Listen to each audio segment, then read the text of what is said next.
It's been a fucking minute, and to this day, I still can't believe this man. Anyway, chapter 2 review, let's go. So it's been a week or so, you know what I'm saying, where Shin is working with Sakamoto as a part-time worker for the restaurant. And, you know, he got a loose lip, you know what I'm saying? And his wife heard that, and she couldn't believe that her husband is going out killing some people. And my man out here trying to save his marriage because the one rule is to not kill in his family. And if he does that, his penalty is a divorce. And he don't want that, you know what I'm saying? But you know, she let it slide.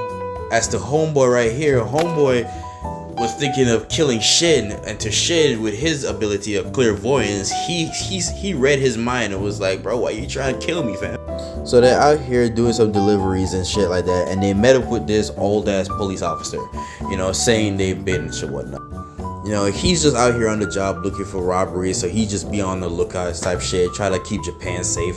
So you know, he goes his separate ways and they go their separate.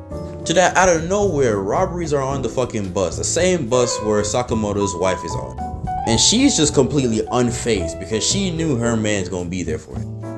My boy Shin asks why the hell is there no kill rule in this shit, and to him he doesn't explain, but due to the fact that he has clairvoyance, he just read his mind and know exactly why he doesn't kill no more. All of a sudden, my boy Sakamoto out here stopping the whole bite because he realized that there is a bus jacking, or he sensed there was a bus jacking and I was there. How the fuck he knows that? I have no clue. We're just rolling with it. It's funny how the robberies are only robbing people and killing people because their favorite mangas are getting canceled. Like, this is basically a shot at all the people who are out here sending death threats to all the mangakas and people like that. This is clearly throwing shots, and I love it. You know, baby girl over here is just sitting here nonchalant, and he's getting a little irritated. And it's like, yo, you don't really care for your life. But it's like, no, it's not that she don't care. It's just that she knows she gonna be straight. Like I said, she ain't got no fear in her heart because her baby man gonna be here for her. And then Shin over here is out here saying there's two priorities: rescue and incognito. Save the hostages and basically just out of sight, out of mind. My boy Sakamoto put in a third rule: no killing either. So out of sight, out of mind, no harm, save the people. Cool.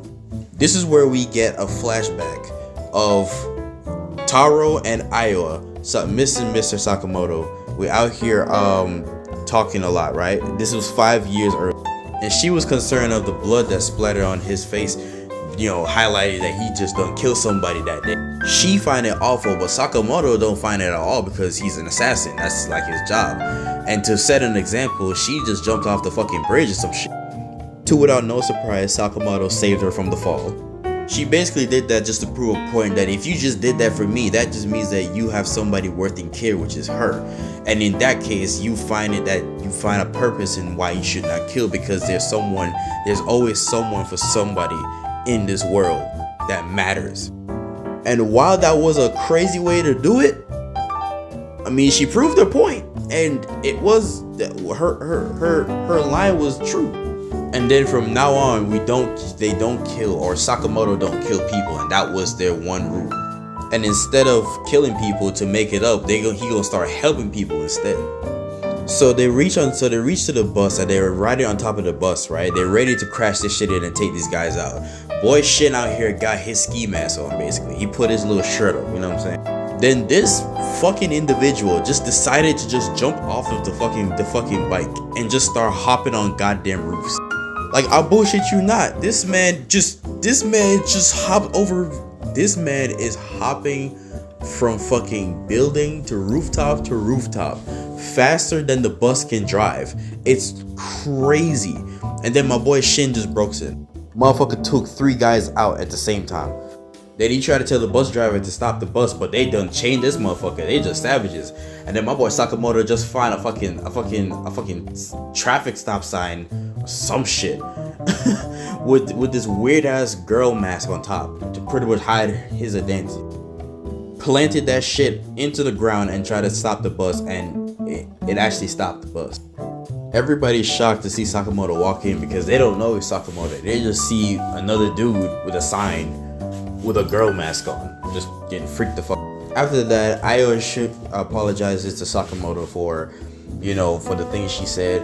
You know, obviously he trying to be the better man. He's like, no, family rules, Article 12. Then this shit happens on news. Like, this is on television, right? And the kids are looking at this shit and be like, yo, that shit look like you, my dude. And they're trying to like point that shit out like, nah, surely not. You know.